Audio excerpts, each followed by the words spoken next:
السلام علیکم ناظرین، اس ایپیسوڈ کے شروعات میں ہم دیکھتے ہیں اولوگان اپنے خیمے میں بیٹھا ہوتا ہے۔ اس لمحے احسن بیکے اور سارگون اس کے سپاہیوں کو پٹکتے ہوئے خیمے میں داخل ہوتے ہیں۔ اندر داخل ہوتے ساتھ ہی احسن بیکے اس کے سپاہیوں کو کاٹ ڈالتی ہے۔ یہ دیکھ کر التوگا جیسے ہی آگے بڑھتا ہے، سارگون رسی کے ذریعے اسے زمین پہ پٹک دیتا ہے اور کہتا ہے، گھٹنے ٹیکو التوگا۔ اولوگان کھڑے ہو کر پوچھتا ہے، یہ کیا ہے؟ آپ کیا کرنے کی کوشش کر رہی ہیں؟ احسن بیکے تلوار اس کے گلے پہ تانتے ہوئے کہتی ہے، میں یہاں سوال پوچھنے نہیں بلکہ تم سے حساب لینے آئی ہوں۔ ہمارے سپاہیوں پہ حملہ کیا گیا، میرے تمام بھروسے مند سپاہی تباہ ہو چکے ہیں۔ انہوں نے جب حملہ کیا تو تمہارا نام بتایا اولوگان۔ اولوگان کہتا ہے، اتحاد کی وجہ سے سب سے زیادہ فائدہ مجھے ہوتا، میں یہ اتحاد کیوں توڑوں گا؟ آپ اس پر یقین کیسے کر سکتی ہیں؟ میں نے بالکل ایسا نہیں کیا۔ جب عثمان اپنے خیمے میں آپ کی میزبانی کر رہا تھا تو یقیناً پیٹ پیچھے کوئی سازش بھی کر رہا تھا۔ احسن بیکے تلوار پیچھے کرتے ہوئے کہتی ہے، تم نے نہیں کیا، لیکن عثمان نے چالیں اس طرح بنی ہیں کہ جب اس نے حملہ کیا تو ہر جگہ تمہارا نشان چھوڑا۔ اولوگان ہنستے ہوئے کہتا ہے، میں نے آپ سے کہا تھا آپ کے کھیل عثمان کا کچھ نہیں بگاڑ پائیں گے،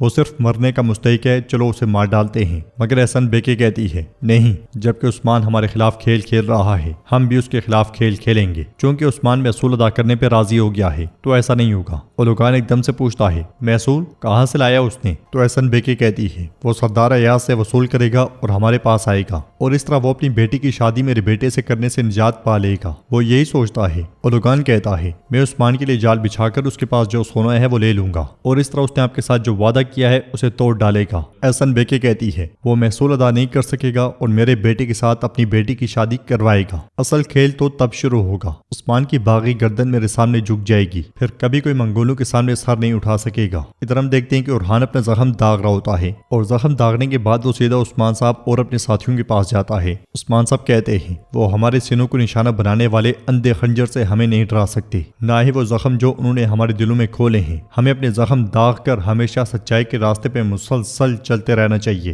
اورحان کہتا ہے، انشاءاللہ حضور، لیکن رائے حق سے بھٹکنے والے اور ترکوں کی موجودگی سے انکار کرنے والوں کو کیا کہیں گے؟ عثمان صاحب کہتے ہیں، وہ سرداران جو احسن بیکے کے پیچھے گئے ہیں۔ اورحان کہتا ہے، سارے ظلم جاننے کے باوجود وہ ان کے ساتھ جا کھڑے ہوئے، وہ اتنے بیوقوف کیسے ہو سکتے ہیں؟ وہ کیسے احسن بیکے کے پاس جا کر اس کی بیعت کر سکتے ہیں؟ جیر کوتائی کہتا ہے، حضور جیسا کہ آپ نے کہا، ایک ریاست اتنی ہی مضبوط ہوتی ہے جتنی وہ اس سے غداری کرنے والوں کو سزا دیتی ہے۔ یوسف کہتا ہے، ہمارے خلاف ہونے والی چھوٹی سی بھی غداری کی سزا تلوار ہوگی۔ یہ سن کر عثمان صاحب کہتے ہیں، بالکل، احسن بیکے سرداروں کو اپنا شکار سمجھتی ہے اور خود کو شکاری سمجھتی ہے۔ اس نے ایک جال بچھا کر انہیں اپنی طرف کھینچ لیا، لیکن ہم نہ شکار ہیں نہ شکاری، ہم وہ ہیں جن کے سائے سے بھی ڈرتے ہیں، وہ عظیم درخت ہیں۔ ہم ایک ایسے ریاست کا مطالبہ کرتے ہیں جو پوری دنیا کو روشن کرے، اور ہم یقیناً غداری کی سزا بھی دیں گے، لیکن ہمیں آنکھوں سے پردہ اٹھانے کے قابل ہونا چاہیے۔ اورحان کہتا ہے، ریاست کو لالچ اور صبر سے روح کو پاک کرنے کی ضرورت ہے۔ عثمان صاحب کہتے ہیں، یہ ایک ایسا دستور ہے کہ پوری دنیا کو ترکوں کی سرزمین بنا دے گا، ایک ایسا دستور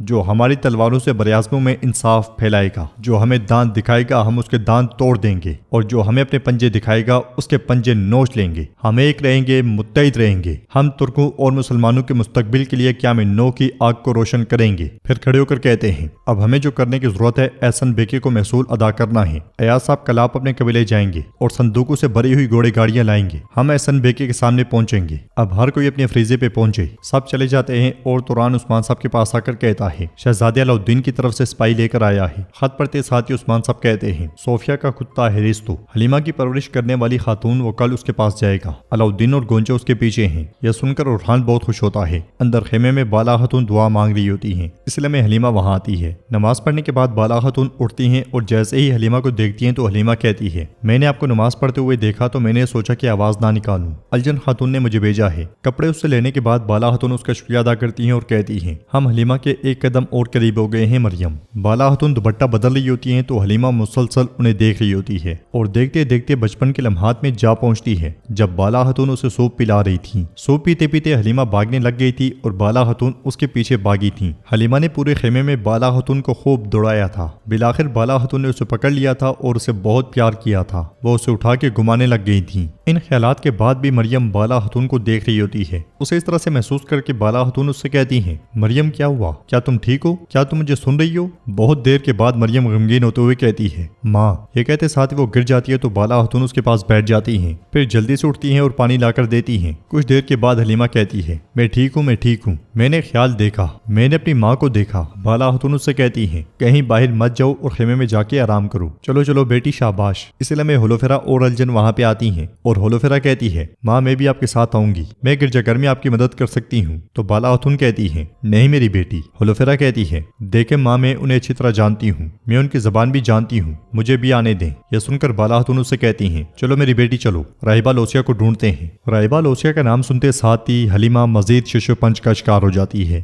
باہر اپنے قبیلے کو دیکھتے ہوئے عثمان صاحب کی آنکھیں بھر آتی ہیں اور وہ کہتے ہیں، اوہ میرے قبیلے، اوہ میرا مقصد، میری فکر، لومڑیاں میرے خوابوں پر جمع ہو گئی ہیں، انہوں نے میرے ملک پر اپنے پنجے گاڑ لیے۔ یہ کہتے ساتھ ہی عثمان صاحب بیٹھ جاتے ہیں اور مزید کہتے ہیں، میرے اللہ مدد فرما، میرے اللہ مدد فرما، اے رحم کرنے والوں میں سب سے زیادہ رحم کرنے والے عظیم اللہ، میں تیرے دروازے پہ آیا ہوں، میں نے اپنی گردن جھکائی ہے، میری گردن تیرے راستے پہ قربان ہو میرے اللہ، میں ہمت چاہتا ہوں، عزم چاہتا ہوں، میں مدد چاہتا ہوں میرے اللہ۔ ہماری تعداد کم ہو گئی ہے میرے اللہ، ان کی تعداد بڑھ گئی ہے، سونے کے لیے، نام، اقتدار اور اختیار کے لیے بہت سونے تیرا مقصد بیچ دیا میرے اللہ، ہم بہت کم تعداد میں ہیں جو تیری مقدس رسی کو تھامے ہوئے ہیں میرے اللہ، ہم تعداد میں کم ہیں، ہم تعداد میں کم ہیں، ہم کمزور ہیں، اے میرے اللہ، اے میرے اللہ۔ اللہ اور اس کا رسول کمزوروں کے دوست ہیں۔ ہمارے پیغمبر صلی اللہ علیہ وسلم نے فرمایا، ان کے پاک چہرے کی حرمت میں